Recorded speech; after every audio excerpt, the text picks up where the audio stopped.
बिस्मिल्लाहिर्रहमानिर्रहीम। अस्सलाम वालेकुम student, welcome to my YouTube channel math बस।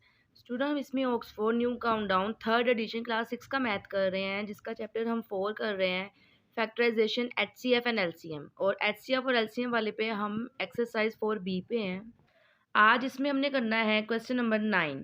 क्वेश्चन नंबर 9 की स्टेटमेंट है, what is the lowest number that must be added to 2000 so that the sum is divisible exactly by 10, 12, 16 and 18। Question में आपसे ये कहा है कि अगर आपने लोएस्ट नंबर वो वाला फाइंड करना है जो कि 2000 के अंदर ऐड हो चुका है। इसका मतलब है कि हमारे पास जो नंबर आना चाहिए वो 2000 से बड़ा होना चाहिए, क्योंकि ऐड हो चुका हुआ है। तो फिर हमने इससे बड़ा नंबर लेना है, और ऐड का कहा है कि ऐड हो चुका हुआ है, तो अगर बड़ा नंबर आ जाएगा तो उसको इसमें से माइनस करेंगे। फिर इसके बाद आपको ये जो यहाँ पर फैक्टर्स ये दिए हुए डिविजिबल एग्जैक्टली बाय इन, ये 4 नंबर हैं, ये आपके फैक्टर्स हैं जिनसे हमने वो नंबर निकालना है जो हमने इसके साथ सॉल्व करना है। बेटा यहाँ पर अब हमने स्टेटमेंट इसकी बनाई था, लोएस्ट नंबर हमें नहीं पता, वहाँ पे क्वेश्चन मार्क, और फैक्टर्स हमें उन्होंने बताए हुए हैं। फैक्टर से हमने पहले एलसीएम निकालना है। यहाँ पे मुझे इवन नंबर नजर आ रहे हैं, तो मैं 2 से स्टार्ट कर रही हूँ। 2 5 ज़ार 10, 2 6 ज़ार 12, 2 8 ज़ार 16 एंड 2 9 ज़ार 18। अब यहाँ पर ये दोनों नंबर अगेन 2 से हो जाएंगे, अगेन 2 से कर लेते हैं।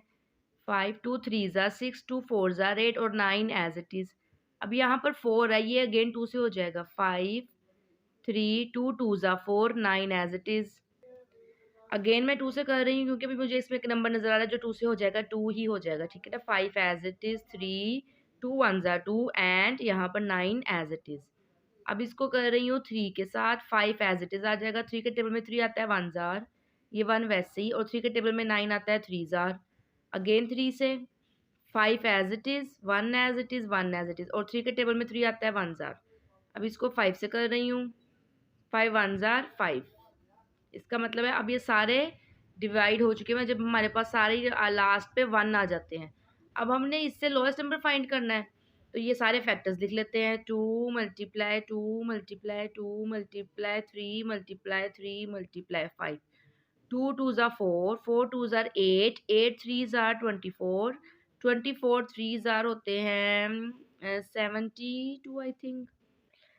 बेटा यहाँ पर ये देखें कितने 1 2 3 2, क्वेश्चन में हमारे पास 4 2 है, तो एक और 2 यहाँ पर आना है।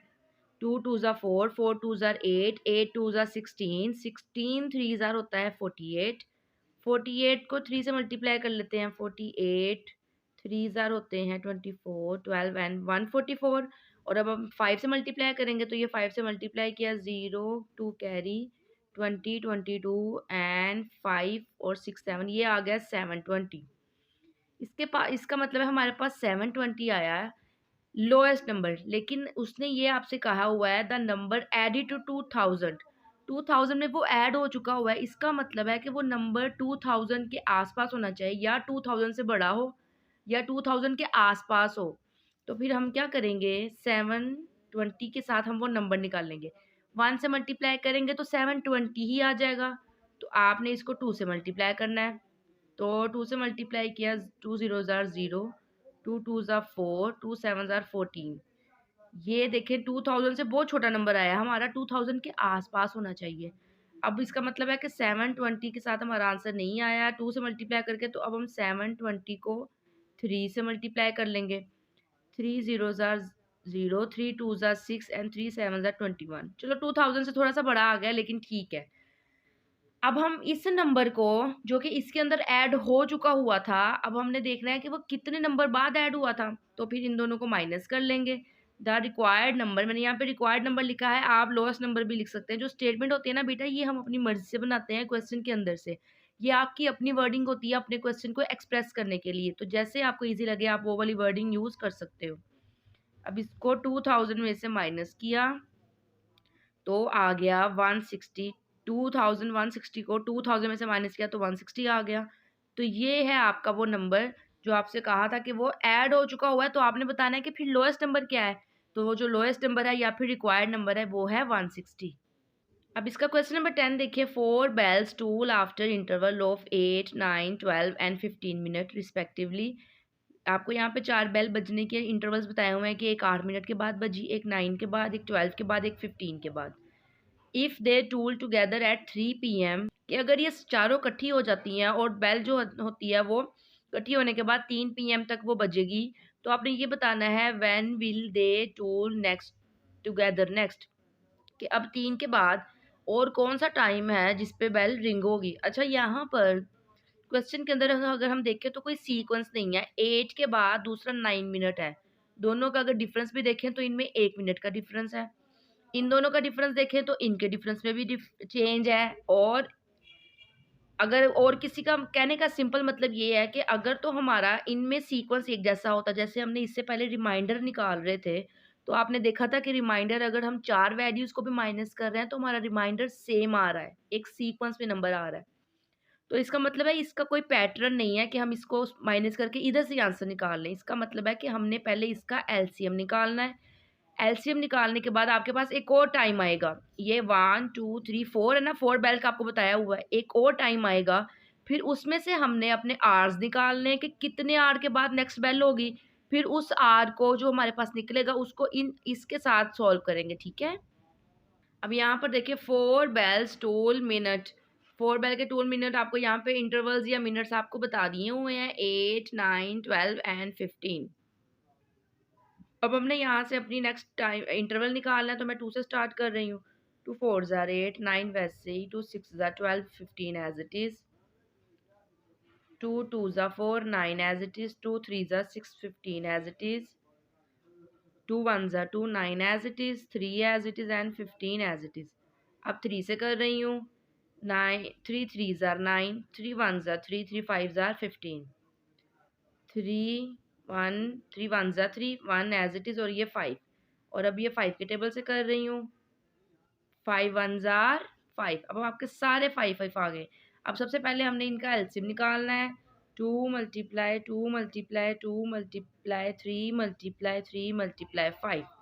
2 2 ज़ार 4, 4 2 ज़ार 8, 8 3 ज़ार 24, 24 3 ज़ार होते हैं 72, और 72 को अब हमने 5 से मल्टीप्लाई कर लेना है। 10 1 कैरी 35 एंड 36। अब ये आ गया 360। अच्छा, अब ये हमारे पास अभी लोएस्ट नंबर आया। अभी हमने इनमें से टाइम एक निकालना है कि नेक्स्ट जो इंटरवल है, नेक्स्ट जो टाइम होना था वो क्या होना था। अगर हम यहाँ पर देखें क्वेश्चन में हमने कहा कि हमें ये मिनट्स दिए हुए हैं, तो इसका मतलब है ये हमारे पास मिनट ही आ गए। लेकिन ये तो बहुत ज़्यादा मिनट्स आ गए हैं, तो हमें जो आगे क्वेश्चन के अंदर उसने कहा हुआ था कि ये देखें, दे टूल टुगेदर एट 3 PM, कि अगली जो बेल है वो 3 बजे हुई थी। तो इसका मतलब है कि हमारे पास ये आवर्स दिए हुए हैं। मिनट में हमें इंटरवल दिया हुआ था, लेकिन हमसे आवर्स में दिया हुआ है और हमसे आवर्स ही पूछे हुए हैं। तो फिर हम मिनट को आवर्स में चेंज कर सकते हैं। 1 आवर में कितने मिनट होते हैं? 60 मिनट होते हैं। तो फिर इसका मतलब है 360 को हम 60 के साथ डिवाइड कर लेंगे। ये वाला 0 इस 0 से कट गया। 6 के टेबल में 36 आता है। 6 6 ज़ार 36। तो हमारे पास यहाँ पर 6 आवर्स आ गए, जो कि हमने मिनट को इससे डिवाइड करके निकाल लिया। इसका मतलब है कि जो नेक्स्ट बेल होनी थी वो 6 घंटों के बाद होनी है।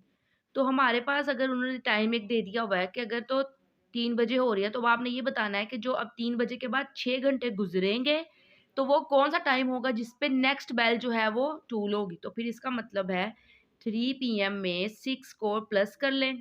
6 में 3 प्लस किए तो ये हो गया 9 और PM। ये बेटा आपका इसका आंसर आ गया, ठीक है। अब यहाँ पर बेटा हमने जो नेक्स्ट क्वेश्चन करना है उसमें ये फार्मूला यूज़ होना है। फार्मूला के वर्ड्स डिफरेंट हैं, लेकिन ये दोनों फार्मूलाज सेम ही हैं।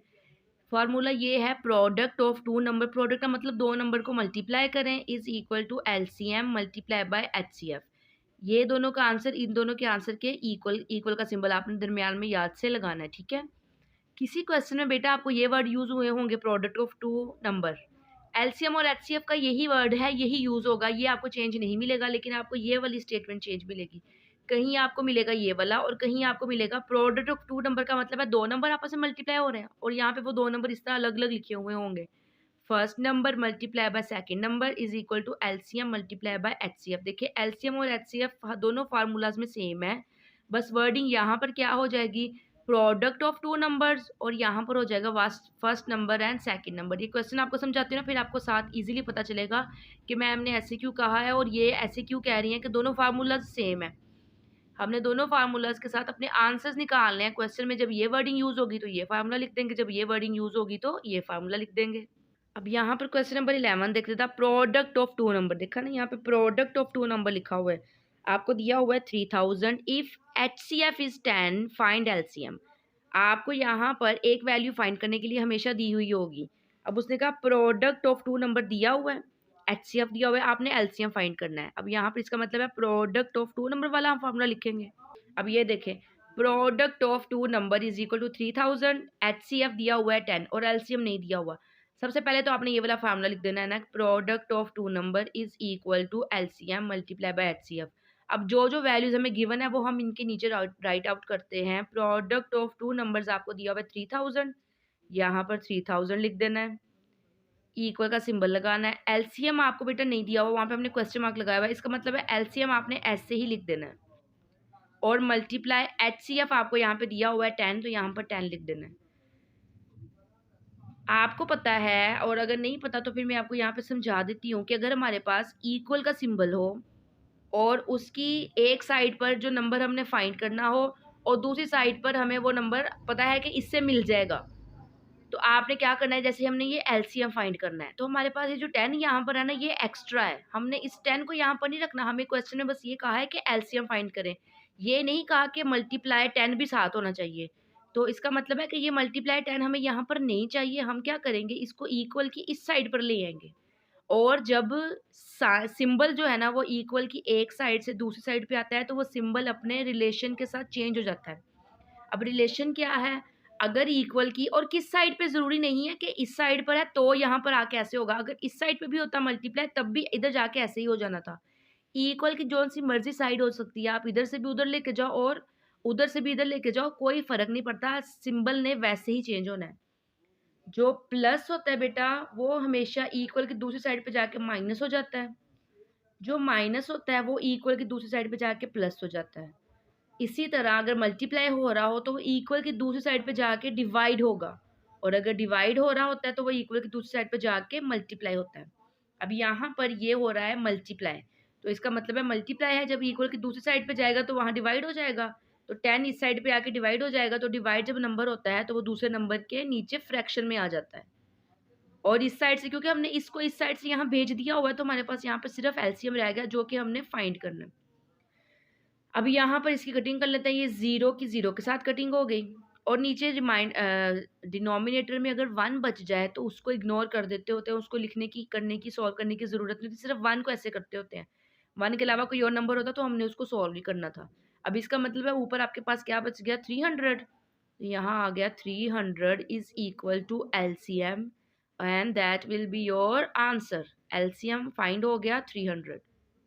यहाँ पर इसका क्वेश्चन नंबर 12 देखें, the LCM and HCF of two numbers are 17, 60 and 32।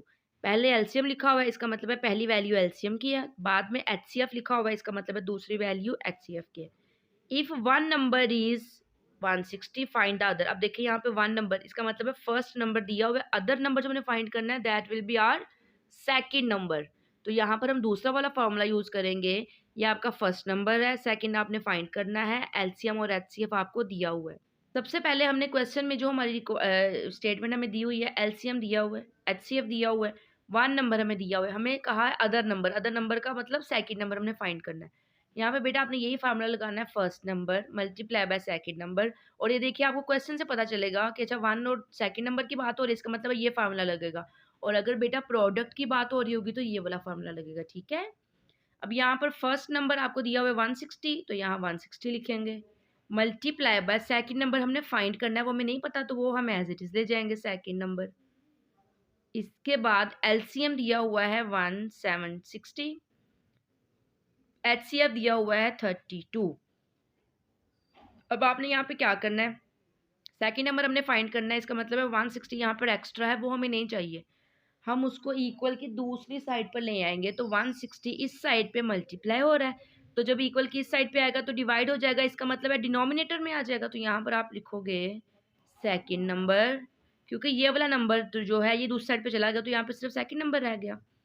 1760 multiply by 32 over 160। अब यहाँ पर 2 तरह से आप इसको कर सकते हो। अगर आपको कटिंग करनी आती है सिंपली, कटिंग वैसे भी सबसे आसान मेथड होता है क्वेश्चन को जल्दी सॉल्व करने के लिए। तो कटिंग करने से आंसर जो है वो जल्दी आ जाता है। लेकिन अगर आपको कटिंग करना भी मुश्किल लग रहा है तो बेटा थोड़ा-सा आपको लंबा प्रोसीजर करना पड़ेगा। इन दोनों को मल्टीप्लाई करना पड़ेगा और 160 के साथ डिवाइड करना पड़ेगा। लेकिन मैं आपको यही प्रेफ़र करूँगी कि आप कटिंग करना ही सीखें, क्योंकि आगे आपकी क्लास बड़ी होती जा रही है और उसमें आपकी कटिंग जो है वो ज़्यादा हेल्पफुल होगी, बजाय इसके कि आप दूसरे मेथड पे ही रहें, ठीक है? उससे आपका टाइम भी बहुत वेस्ट होगा और आपके जो क्वेश्चन है वो आपको इसीलिए मुश्किल लगेंगे कि इसमें तो प्रोसीजर ही बहुत लंबा है। अच्छा जी, अब ये वाला 0 इस 0 से कट जाएगा, इस 0 को इस 0 से काट देते हैं। अब ये 2 नंबर मल्टीप्लाई हो रहे हैं, यहाँ पर 16 है, 16 के टेबल में 32 आता है, 16 2s आर 32। अब आपके पास नीचे कोई नंबर नहीं बचा। पहले वाले में हमारे पास 1 बच गया था, तो मैंने आपको बताया कि वो इग्नोर कर दें। लेकिन इसमें हमारे पास कुछ नंबर नीचे नहीं बचा। अब हमारे पास ऊपर क्या बचा है 176, क्योंकि ये 0 कट चुका हुआ है, मल्टीप्लाई बाय 2, तो 176 को 2 से मल्टीप्लाई कर लें, 6 2s are 12, 7 2s are 14 and 1 15, carry 2 and 1 3। तो यहाँ पर आपके पास आ गया second number is equal to 176 multiply by 2 is equal to 352। ये आपका आंसर आ गया। और कैलकुलेशन के बारे में बेटा मैं पहले भी आपसे कहती हूँ और अब भी कह रही हूँ कि आप प्लीज़ कैलकुलेशन भी अपनी खुद से साथ करके देखा करें जब आप क्वेश्चन को समझ रहे होते हैं, ताकि इससे आपकी प्रैक्टिस भी हो जाए। और अगर मेरी कैलकुलेशन में कोई मिस्टेक हो तो मुझे प्लीज़ कमेंट में ज़रूर बताया करें, ताकि मुझे पता चले और मैं अपनी जो मिस्टेक है वो ठीक कर लूँ। अब इसका क्वेश्चन नंबर 13 देखें, the product of two number is 2400 if LCM is equal to 120 find HCF. अब बेटा यहाँ पे प्रोडक्ट ऑफ टू नंबर वाला फार्मूला लिखेंगे। प्रोडक्ट ऑफ टू नंबर आपको दिया हुआ है 2400, एलसीएम दिया हुआ है 120, एचसीएफ नहीं दिया हुआ तो वहाँ क्वेश्चन मार्क लगा दिया। यहाँ पे प्रोडक्ट ऑफ टू नंबर दिया हुआ है 2400, वो लिख दिया। एलसीएम दिया हुआ है 120 और एचसीएफ नहीं पता अभी, तो वो एज इट इज़ आ जाएगा। अब हमने एचसीएफ फाइंड करना है, 120 इस साइड पे मल्टीप्लाई हो रहा है, इस साइड पे जाके डिवाइड हो जाएगा। तो ये हो गया 2400 अगेन लिखेंगे और इसके नीचे 120 आ जाएगा और यहाँ पर एचसीएफ रह गया। इस वाले 0 को इस वाले 0 से कट कर दिया। 12 के टेबल में 24 आता है 2s आर, और ये 0 सॉल्व नहीं हुआ तो 0 साथ वैसे ही आ जाता है। सिर्फ 0 ऐसा नंबर है जो इसी तरह साथ चला जाता है। इसके अलावा अगर कोई और नंबर आप कटिंग कर रहे हो और वो नंबर बच जाए तो वो साथ ऐसे ऊपर नहीं जाता, ठीक है? अब यहाँ पे 20 आ गया, इट्स मीन 20 आपका आंसर आ गया, ठीक है? यहाँ पर इसका क्वेश्चन नंबर 14 देखिए, obtain two number such that their HCF is 20 and LCM is 300। अब ऑब्टेन टू नंबर का इसका मतलब है जो दो नंबर का प्रोडक्ट है हमने वो फाइंड करना है। एचसीएफ और एलसीएम दिया हुआ है। अब यहाँ पर प्रोडक्ट ऑफ टू नंबर्स हमने फाइंड करना है। एलसीएम दिया हुआ है, एचसीएफ दिया हुआ है। अब हमने ये सारा नंबर फाइंड करना है, तो इसी को एज इट इज नीचे लिख लेंगे। Product of two number is equal to, LCM दिया हुआ है 300, एचसीएफ दिया हुआ है 20। अब इनको सॉल्व कर लेते हैं। अच्छा बेटा, जीरोस वाले नंबर को आपको पहले भी शायद ट्रिक बताई थी, दोबारा से रिपीट कर देती हूँ कि जब जीरो किसी के साथ नंबर के साथ हो तो आपने क्या करना होता है, नंबर को नंबर के साथ मल्टीप्लाई करें। 3 2s आर 6 और कितने जीरो हैं 1 2 3, तो 1 2 3 0 ऐसे लगा दें, ठीक है? जो छोटी छोटी ट्रिक्स होती है ना वो मैं आपको साथ इसलिए बताती ताकि आपको मैथ जो है वो मुश्किल ना लगे, आसान ही लगे, ठीक है? इसके साथ ही बेटा आपकी एक्सरसाइज कंप्लीट हो चुकी हुई है। और बेटा मैं आपको सिर्फ अभी एक्सरसाइज ही करवा रही हूँ। अगर आप चाहते हैं कि मैं मल्टीपल चॉइस के क्वेश्चंस भी आपको समझाया करूँ तो आपने वो भी मुझे कमेंट में ज़रूर बताना है। और अगर इसके अलावा अगर आपको रिवीजन एक्सरसाइजेज भी चाहिए तो वो भी आपने ज़रूर बतानी है। इसके साथ ही बेटा इस वीडियो में इतना ही। चैनल पे न्यू है तो चैनल को सब्सक्राइब कर दें, दुआ में याद रखिएगा। वीडियो पसंद आए तो लाइक भी कर दें और इसको शेयर भी कर दें, और अपना प्यार जो है वो मुझे कमेंट के ज़रिए ज़रूर बताया करें कि आपको मेरी वीडियोज़ कैसी लगती है। अल्लाह आपका हामी नासिर हो। अल्लाह हाफिज़।